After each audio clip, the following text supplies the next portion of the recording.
Jésus dans la barque regagna l'autre rive, où une grande foule s'assembla. Près de lui, il était au bord de la mer. Alors vint un des chefs de la synagogue nommé Jairus, qui, l'ayant aperçu, se jeta à ses pieds et lui adressa cette instante prière. Ma petite fille est à l'extrémité, viens, impose-lui la main afin qu'elle soit sauvée et qu'elle vive. Jésus s'en alla avec lui. Et une grande foule le suivait et le pressait. Or, il y avait une femme atteinte d'une perte de sang depuis 12 ans. Elle avait beaucoup souffert entre les mains de plusieurs médecins. Elle avait dépensé tout ce qu'elle possédait et elle n'avait trouvé aucun soulagement, mais était allée plutôt en empirant. Ayant entendu parler de Jésus, elle vint dans la foule par derrière et toucha son vêtement, car elle disait, si je puis seulement toucher ses vêtements, je serai guérie. Au même instant, la perte du sang s'arrêta et elle sentit dans son corps qu'elle était guérie de son mal. Jésus connut aussitôt en lui-même qu'une force était sortie de lui et se retournant au milieu de la foule, il dit, qui a touché mes vêtements? Ses disciples lui dirent, tu vois la foule qui te presse et tu dis, qui m'a touché? Et il regarda autour de lui pour voir celle qui avait fait cela. La femme effrayée et tremblante en sachant ce qui s'était passé en elle vint se jeter à ses pieds et lui dit toute la vérité.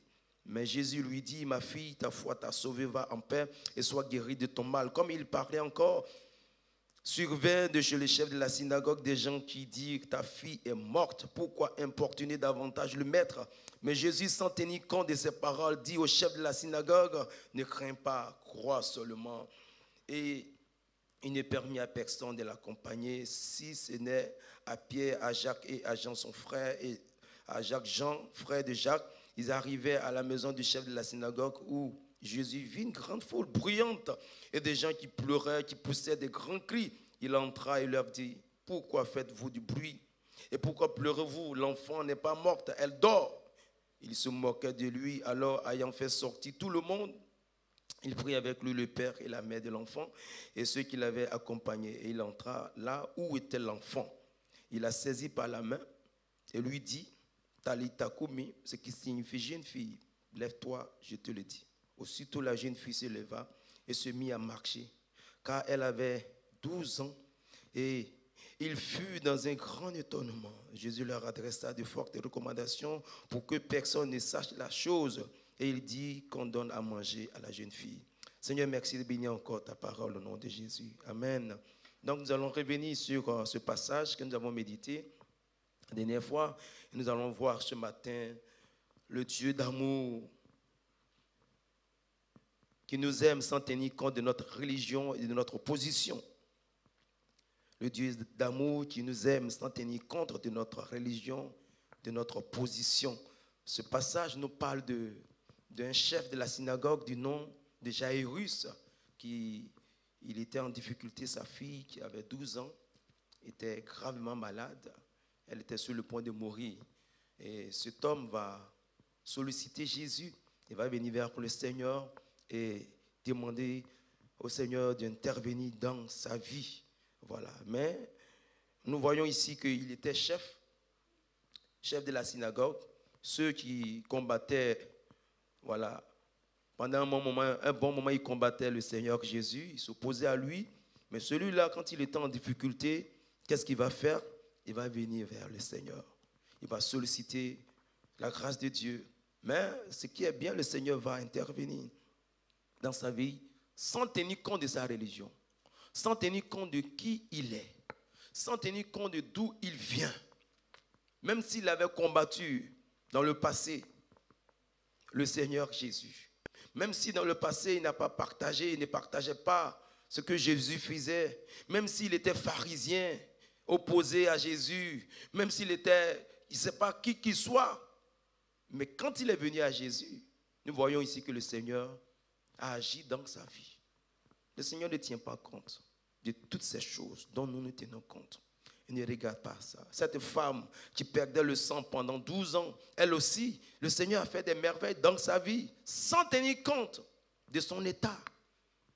Selon la loi, elle ne pouvait pas venir dans cette foule-là et toucher un homme de Dieu parce qu'elle perdait le sang. Mais le Seigneur ne compte pas, il ne tient pas compte de toutes ces choses. Elle ne pouvait pas. Voilà pourquoi elle avait peur. Quand elle a touché Jésus, elle avait peur, elle tremblait parce que ça ne se fait pas. Mais quand elle a touché Jésus, le Seigneur, au contraire, il a guéri.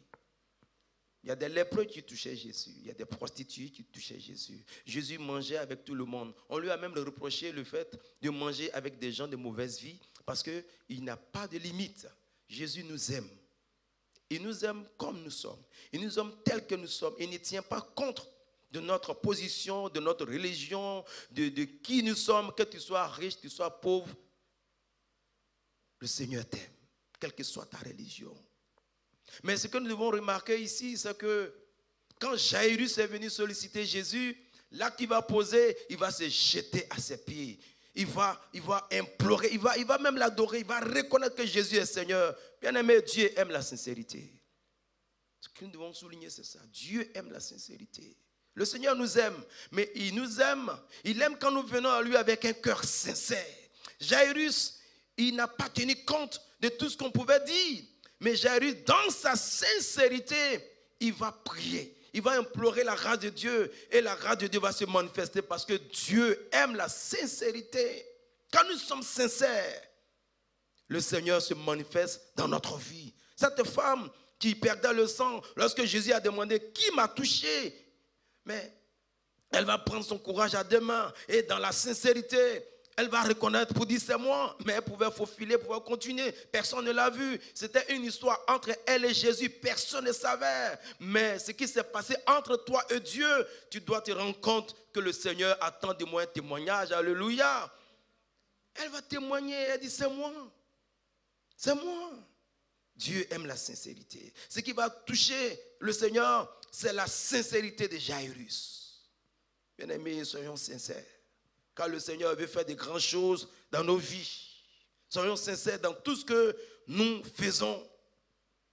C'est le plus important. La sincérité. Il a reconnu que Jésus est Seigneur. Il a reconnu que c'est Jésus qui pouvait l'aider. Quand nous prions, soyons sincères.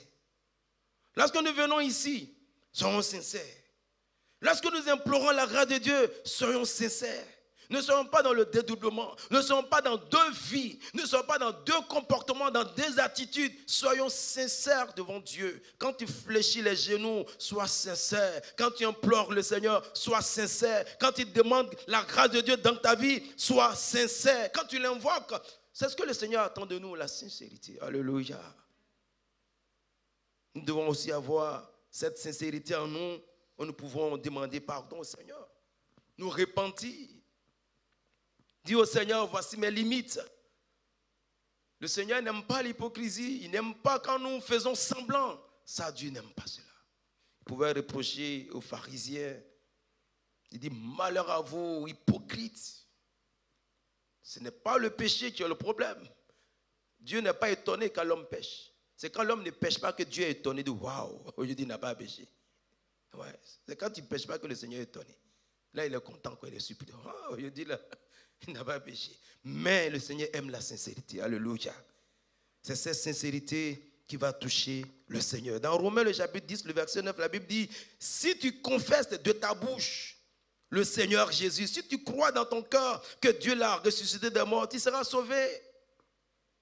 Quelle que soit ta religion, quelle que soit la vie que tu mènes, si tu confesses de ta bouche, on parle ici de la sincérité, si tu crois dans ton cœur que Jésus est Seigneur, tu seras sauvé. La sincérité dans tout ce que nous faisons. Alléluia. Et la deuxième chose que nous voyons ici, pendant que Jésus partait avec Jairus chez lui pour guérir sa fille, quelque chose va se passer. Il y a eu une interruption.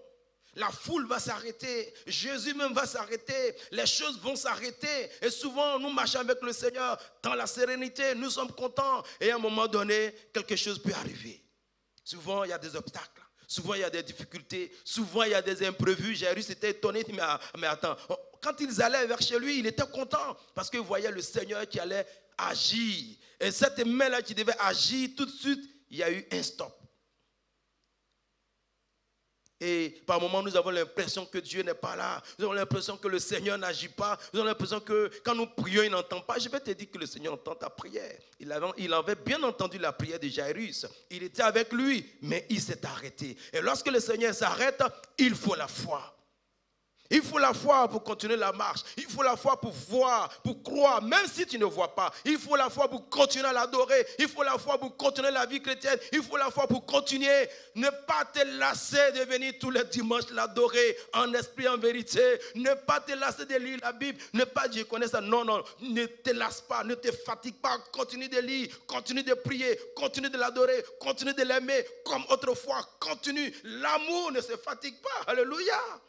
Et il faut la foi pour continuer la marche. Quand on parle de la crise, quand on parle du coronavirus, quand on parle des difficultés, quand on parle de la mort à gauche, à droite, il faut la foi pour continuer à croire en Jésus. Même si tu as vu quelque chose de difficile qui t'a choqué, il faut la foi pour continuer la marche. Il faut la foi pour continuer à veiller sur ta famille, à veiller sur ta femme, à veiller sur ton mari, à veiller sur tes enfants, à faire ce que le Seigneur t'a confié. Il faut la foi. La foi, c'est ce moyen, c'est ce remède, c'est cette force que Dieu nous donne. Voilà pourquoi la Bible dit que sans la foi, il est impossible d'être agréable. Tu peux pas être agréable à Dieu sans la foi. La foi te donne, oui, la force du tonus. La foi va te booster à continuer la marche. Oui, la foi est le moyen par lequel nous voyons la lumière dans l'obscurité. La foi est le moyen par lequel nous voyons dans le noir. La foi est le moyen par lequel, quand nous voyons le mur, derrière le mur, je vois ma bénédiction. Je vois ma bénédiction. Je vois ma grandeur. Je vois ce que Dieu veut faire dans ma vie.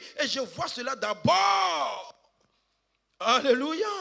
Ah oui, Jairus, tu as besoin de la foi parce que nous marchons avec le Seigneur. Le Seigneur nous enseigne, il nous instruit, il nous montre les choses afin de nous préparer ici. Lui-même il a permis ça pour que Jairus sache, quand on marche avec Dieu, on commence dans la sincérité, dans la conversion. Mais la marche se poursuit avec la foi. Si tu n'as pas la foi, tu vas te décourager. Tu vas baisser les bras. Tu vas même dire que Dieu n'existe pas. Jairus il est là, mais attends, qu'est-ce qui se passe, ce monsieur-là? Est-ce qu'il sait que le temps joue contre moi? Oui, Dieu sait que le temps joue contre toi.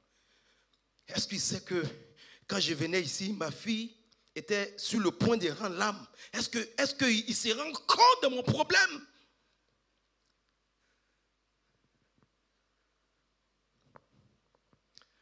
Il faut la foi, alléluia. La femme qui perdait le sang pendant 12 ans, indirectement, elle va enseigner à Jairus ce que c'est que la foi. La Bible dit qu'elle avait entendu parler de Jésus. Comme toi et moi, nous avons entendu parler de Jésus. Elle a pris sa résolution à la maison. Elle dit, là où je vais, je ne cherche même pas à parler avec lui. Je veux seulement toucher le bord de son vêtement. Un contact suffit. De la manière la planifiée, de la manière nous planifions, c'est comme ça que Dieu agit dans notre vie. Si tu vois la mort, ta foi ira dans ce sens. Elle a manifesté la foi positive, alléluia. Elle a manifesté la foi.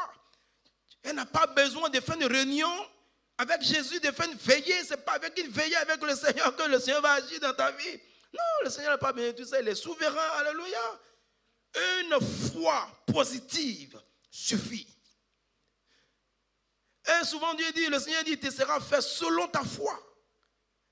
Quand nous venons au culte, quelle est la disposition que nous prenons? Je vais au culte ou bien je vais faire quelque chose, je vais offrir à Dieu. Je vais à l'église, parce que le thème aller à l'église, c'est bien, mais c'est un peu vague. Je vais à l'église, mais tu vas à l'église pour faire quoi? C'est ça qui fait que tu es là ce matin. Je suis venu ici pour faire quoi? Quand je venais, mon cœur était rempli de paroles. J'ai dit, Seigneur, remplis encore mon cœur pour que je parle à ton peuple. Donc où je suis là, c'est ce qui va sortir. C'est ma résolution que j'ai prise à la maison. Alléluia. Rien d'autre. Quand tu viens, qu'est-ce que ta foi a programmé? Qu'est-ce que tu as programmé pour le mois d'octobre qui commence? Qu'est-ce que tu as programmé pour la fin de l'année? Qu'est-ce que tu as programmé pour ta vie de 5 ans, de 10 ans? Qu'est-ce que tu as programmé pour tes enfants? Qu'est-ce que tu dis déjà sur tes enfants? Qu'est-ce que tu dis déjà sur ta vie? Qu'est-ce que tu dis déjà sur ton foyer? Qu'est-ce que tu dis déjà? Elle a déjà parlé, elle a déclaré, elle a scellé, et le Seigneur va agir. Il va mettre son cachet, alléluia. Si j'ai pu seul, il ne faut pas être négatif, il faut être positif, il faut croire. Nous ne cesserons jamais de parler de la foi parce que c'est le moyen par lequel nous allons continuer cette marche avec Dieu. Sans la foi, tu resteras dans le désert. Dans le désert, ceux qui ont douté. Dans le désert, ceux qui n'ont pas cru. Dans le désert, ceux qui ont murmuré. Dans le désert, ceux qui voulaient voir avant de croire. Ils sont tous tombés. Si tu veux voir avant de croire, tu risques de tomber. Voilà pourquoi Jésus reprend Thomas et lui dit, heureux ceux qui ont cru sans avoir vu. Alléluia. Et la foi de cette femme agissante va guérir son corps, va guérir son âme, va guérir son esprit. Une femme frêle, perd le sang pendant 12 ans. Elle était frêle, elle était faible, elle était fanée, elle était fatiguée. Elle ne ressemblait plus à une personne à qui quelqu'un même peut perdre. Mais le Seigneur va lui donner son temps. Alléluia. Il va lui redonner la vie. Ce que les hommes n'ont pas pu lui donner, Jésus va lui donner sur la base de sa foi. Nous avons besoin de la foi pour continuer la marche. Nous avons besoin de la foi pour continuer à servir ce Dieu merveilleux. Même s'il y a un stop, même s'il y a une pause, toi ne t'arrête pas. Toi ne te décourage pas. Et Jairus est là, il fait ses pieds comme ça. Mais est-ce que le monsieur il connaît mes problèmes? Oui, Dieu connaît tes problèmes. Est-ce que lui, il parle comme ça, il connaît? Oui, Dieu connaît. Et avant même que je ne parle, il connaît. Alléluia. Il connaît. Même ceux qui sont à la maison, qui nous suivent, le Seigneur connaît. Alléluia. Il connaît tout de nous. Jairus, oh là là. S'il pouvait vite faire. Le Seigneur maîtrise le temps. Quand le Seigneur a guéri la femme, Dieu merci, tout va bien se passer. Maintenant, la marche doit continuer. Il suis sûr qu'il était un peu devant déjà pour dire, Seigneur, viens vite. Viens vite. Et puis, pendant que lui, il est là-bas, il y a quelqu'un qui vient lui dire non, que ta fille est morte. Il dit, voilà ce qu'il disait. Dieu a dû d'agir vite, voilà. Et souvent nous sommes découragés, nous sommes abattus. Pourquoi j'ai raté cette opportunité? Pourquoi c'était la bonne? Oh là là. Et c'est pas fini. C'est pas fini. Nous allons voir ce qui va suivre encore. Pour enfoncer même le couteau dans son cœur. Au verset 35, nous voyons ce qui est écrit. Il dit, comme il parlait encore sur de chez le chef de la synagogue, des gens qui disent, ta fille est morte. Quand on dit quelqu'un est mort, il est mort. Plus rien à faire. Et ils vont ajouter, pourquoi importuner davantage le maître? Pourquoi importuner davantage le maître?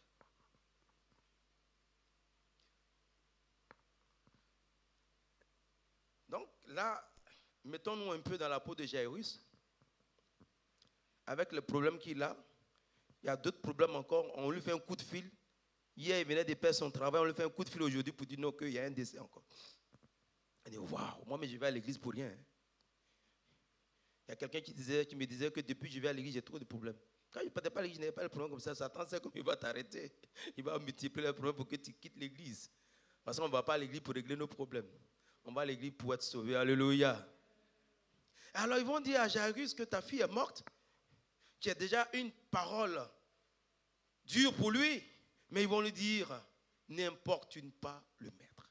Mais en disant à Jairus que ta fille est morte, n'importune pas le maître. Mais c'était une manière de dire à Jésus que Jésus est limité. Vous voyez dans le fond? Elle est déjà morte, ne l'importune pas. Est-ce que le Seigneur t'a dit que tu l'importunes ce matin? En disant à Jairus que ta fille est morte, n'importune pas le maître. Il lui disait, le diable se manifestait à travers cette voie-là, en disant à Jairus qu'il y a des choses que le Seigneur ne peut pas faire. Le Seigneur ne peut plus faire ça. Le Seigneur ne peut. Elle est déjà morte. N'importune pas le maître. Mais moi, je vais te dire, bien-aimé, notre Dieu n'est pas limité. Ce n'est pas la mort qui peut arrêter Jésus. Ce ne sont pas les problèmes qui peuvent arrêter Jésus. Ce ne sont pas les difficultés qui peuvent arrêter Jésus. Ce ne sont pas les disputes qui peuvent arrêter Jésus. Ce ne sont pas les crises qui peuvent arrêter Jésus. Rien ne peut arrêter Jésus. Et en disant encore à Jairus que ta fille est morte, n'importune pas le maître. Cette parole était aussi adressée au Seigneur. Et je voulais dire à quelqu'un ce matin, ce qui te fait mal, ça fait mal à Dieu. Quand tu as mal, Dieu a mal. Voilà pourquoi ce n'est pas Jairus qui va réagir. La Bible dit que Jésus, sans tenir compte, Jairus n'a même pas parlé, Jésus va réagir. Parce que cette parole négative était contre sa personne. Et le Seigneur va réagir. Et je voulais dire à quelqu'un ce matin, quand quelque chose te touche, ça touche Dieu.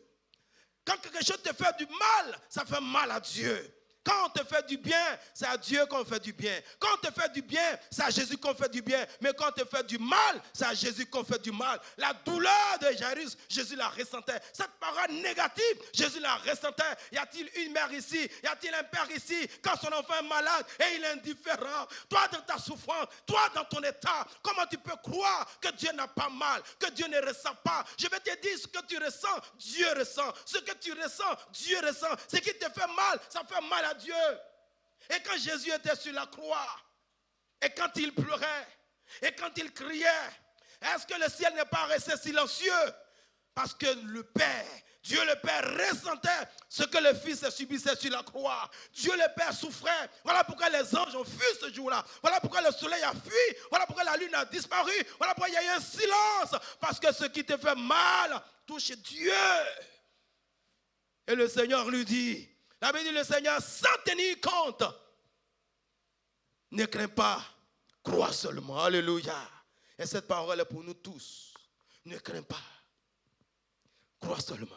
Et si Jésus ne tient pas compte, ce n'est pas nous qui devons tenir compte. Jésus ne tient pas compte du mensonge de Satan. Jésus ne tient pas compte de la mort que l'ennemi a proclamée sur ta vie. Jésus ne tient pas compte de la malédiction que l'ennemi a proclamée sur ta vie. Oui, c'est une parole négative. Oui, c'est une malédiction. Mais le Seigneur ne tient pas compte parce que ce qui ne vient pas de Dieu ne peut pas agir dans la vie d'un enfant de Dieu. Ce qui ne vient pas de Dieu ne pèse pas, n'a pas de poids, n'a pas de sens. Et Jésus dit, il annulait là leurs paroles. Il annulait cette parole négative. Il mettait une croix dessus. Et le Seigneur annule ce matin quelque chose de négatif dans la vie de chacun de nous. Il a annulé cette parole. Alléluia. Même la mort, il a annulé la mort. Même l'effet de la mort, il a annulé. La négativité, il a annulé. La peur de David, il a tout annulé. Alléluia. Et le sang de Jésus a tout effacé. Ce sang-là nous a purifiés. Ce sang-là nous a rachetés. Ce sang-là nous a libérés. Est-ce que nous pouvons acclamer ce merveilleux Dieu ce matin? Alléluia. Il est bon, bien-aimé. Jésus, sans tenir compte. Si Jésus ne tient pas compte, il te dit ce matin, si moi je ne tiens pas compte, puisque tu me suis, si moi je ne tiens pas compte, toi aussi ne tiens pas compte. Ce que tu as entendu dans ton rêve là, tu vas mourir. Moi je ne tiens pas compte. Et puisque c'est moi tu suis, toi aussi ne tiens pas compte. Alléluia. Ne tiens pas compte.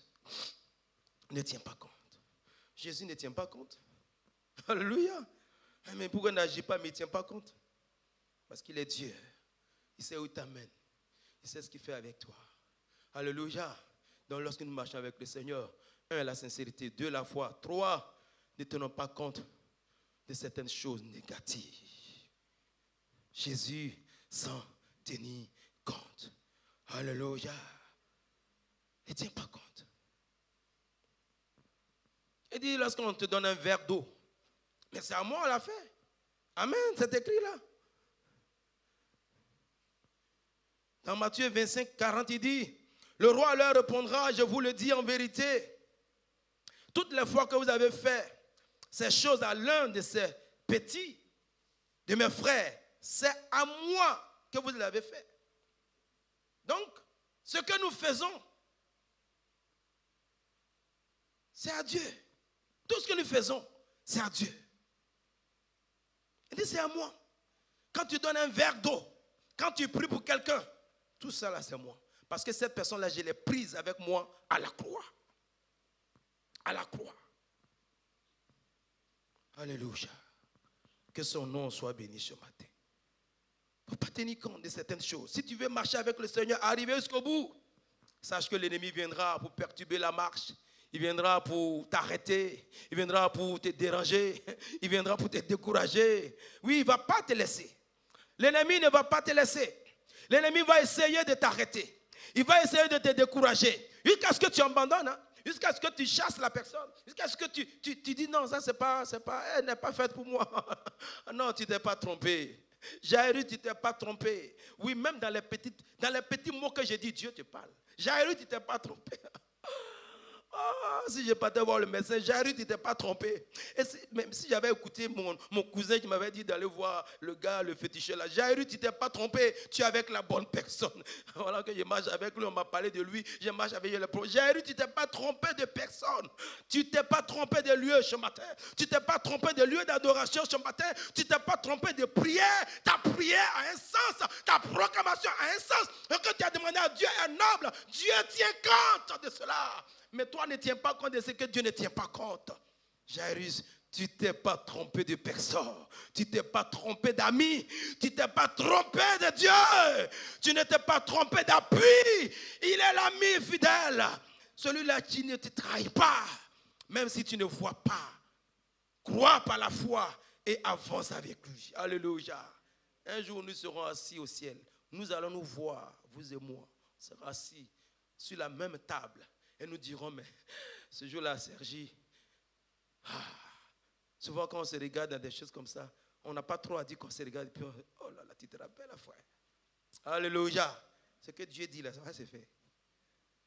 Ça va se faire. Parce qu'il est souverain. Que son nom soit béni. Alléluia. Oh Seigneur, merci. Et la marche continue. Et Jésus arrive chez Jairus. Mais la fille était déjà morte. Même si elle est morte, il peut agir. Et il va agir. Alléluia. Mais le Seigneur trouve dans la maison de Jairus du bruit. La Bible dit qu'il y avait un grand bruit. Il y a ceux qui pleuraient, il y a ceux qui criaient. C'était des grands cris. Et ça, c'est le désordre dans la maison de Jairus. Il y avait du désordre. Ce désordre-là, nous devons l'enlever. Le Seigneur, qu'est-ce qu'il fait? Il va les faire sortir. Il va les faire sortir. Jairus ne va pas s'opposer. Nous devons laisser la possibilité au Seigneur d'enlever dans notre vie tout ce qui peut constituer un obstacle. Il était là, de toi à moi. Pourquoi il n'a pas agi? Parce que Dieu n'agit pas dans le désordre. Pourquoi il est arrivé? Pourquoi il n'a pas allé directement? Non, non, non. Dieu n'agit pas dans le désordre. Dieu n'agit pas dans le désordre pour que toi tu restes encore dans le désordre. Quand il vient, il met de l'ordre. Donc il enlève tout ce qui est désordre. Et dorénavant, tu vis dans la lumière, dans la clarté. Il fait sortir dans la vie de Jairus les menteurs, les voleurs, les distrailleurs, ceux qui crient, ceux qui font du désordre, ceux qui font du bruit. Il y a des gens dans notre vie qui font du bruit, qui ne font que du bruit seulement. Du bruit seulement. Et ce qu'ils font, ce grand bruit ne te rapporte rien. Ce grand bruit ne t'apporte rien. Ce grand bruit te distrait et t'empêche même de te concentrer. Et Jésus dit, dehors. Il va les mettre dehors. Et il va rester avec Jairus. C'est cette rencontre que le Seigneur veut avec chacun de nous ce matin. Restez là, dans sa présence. Toi et lui. Vous deux. Ceux qui faisaient du bruit, ils sont partis. Ceux qui criaient, ils sont partis. Alléluia. Ceux qui dérangeaient, ils sont partis. Ceux qui amenaient Jairus dans des considérations, des pratiques bizarres, ils sont partis. Maintenant, le Seigneur va agir. Maintenant, le Seigneur peut agir. Maintenant, le Seigneur va accomplir le miracle. Alléluia. Voyez ici la séparation. La séparation. Souvent, il y a des choses en nous qui constituent un blocage. Notre conception, notre raisonnement, notre manière de faire les choses. Il y a beaucoup de choses en nous qui constituent un blocage. Souvent, c'est l'orgueil, c'est l'arrogance. Souvent, c'est le caractère même, l'attitude de l'homme. Tu es bien converti, mais quand tu parles, ça fait mal. Quand tu parles, quelqu'un pleure. Quand tu fais des choses, quelqu'un a mal. Jairus, arrête ça. C'est vrai que, arrête ça. Il faut une séparation. Alléluia. Il faut une séparation. Séparer de certaines manières de faire les choses. Certaines manières de voir les choses. Soyons droits, soyons corrects. Soyons bien devant le Seigneur. Alléluia. Au-delà de la guérison, il y a autre chose, bien d'autres choses que le Seigneur veut d'abord faire. Au-delà de la prière, il y a quelque chose que le Seigneur veut. Une séparation. Est-ce que tu n'as pas besoin de faire cette séparation? Est-ce que quelqu'un ici ne sent pas que c'est de lui que Dieu parle? Tu es séparé de cette colère. Tu es impulsif, il y a quelque chose. Et toi, tu sais, moi je parle simplement dans un corps limité, mais l'Esprit de Dieu te parle.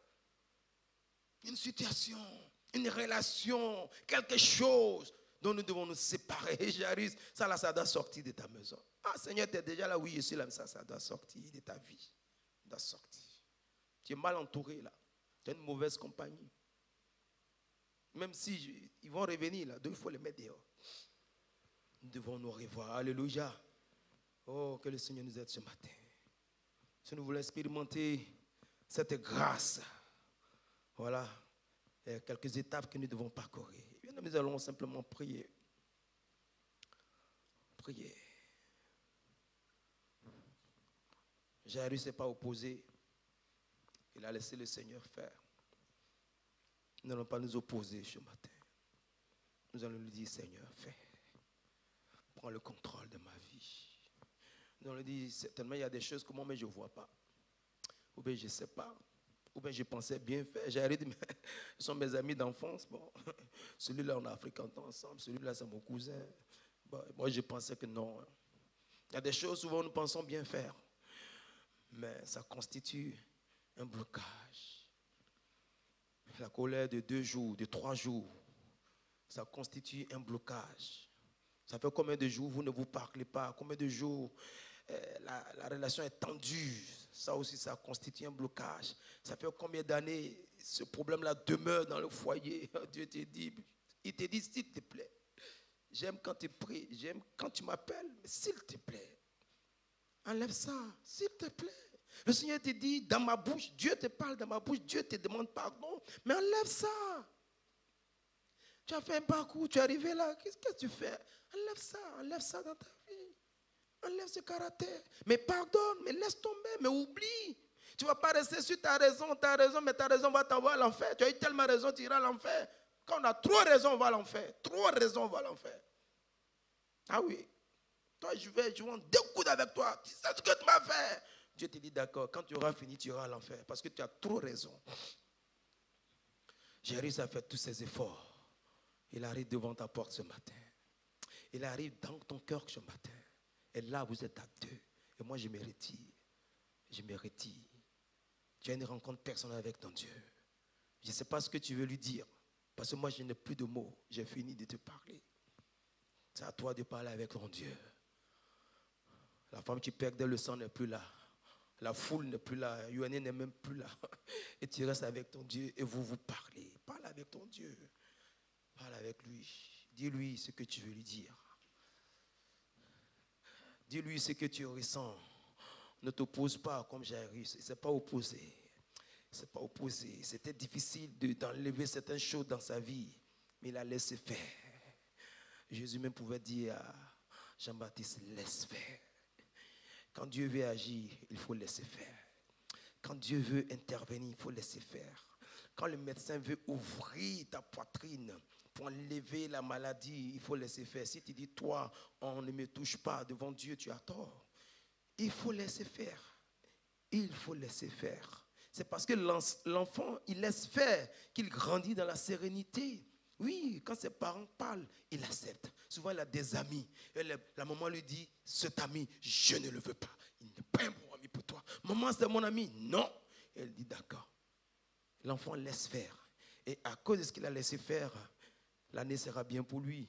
Il va grandir dans la sérénité. Il a un avenir à Dieu. Sa vie sera bien. Et lui, quand il grandira, il verra, ah, celui-là, il allait m'entraîner dans la drogue. Il allait m'entraîner dans la mauvaise vie. Donc, maman, elle avait vu juste. Quelqu'un doit laisser faire ce matin. Qu'est-ce que tu dois laisser faire, bien-aimé? Nous allons nous tenir debout pour demander au Seigneur de nous révéler quelque chose qui est à l'intérieur de nous que nous devons laisser, que nous devons abandonner, dont nous devons nous séparer. Tenons-nous debout pour prier le Seigneur, notre Dieu. Proche au nom de ce Dieu merveilleux qui aime quand nous agissons dans la sincérité, qui aime quand nous marchons dans la foi, qui aime quand nous marchons sans tenir compte des bruits des chats de Pharaon. Ça faisait un bruit qui faisait peur. Pharaon venait. Quand il voyait la figure de Pharaon, ce jour-là, il était tout rouge. Il venait pour les tuer. Quand tu le voyais de loin, tu dis aujourd'hui c'est fini pour nous. Quand tu entendais le bruit des sabots, des chevaux, quand tu entendais le bruit des chats, tu dis c'est fini pour nous. Il y a des gens qui ont commencé à faire des adieux parce que Pharaon venait avec toute sa colère. Il voyait la mort. Mais le Seigneur a dit à Moïse, dis-leur de se calmer, alléluia. La fureur de Satan ne peut rien te faire. La colère de l'ennemi ne peut rien te faire. La fureur de la mort ne peut rien te faire. L'échec d'aujourd'hui ne peut pas t'arrêter. La chute d'aujourd'hui ne peut pas mettre fin à ton existence, à ta réussite de demain. Tu n'as seulement qu'à te relever. Relève-toi. Jairus a dû prendre courage, comprendre comme ça pour que son enfant soit guéri. Pour que cette chose se passe, tu dois continuer la marche. Continuer la marche. Continuer la marche. Continuer la marche en disant au Seigneur, je laisse faire. Prions ensemble, Seigneur.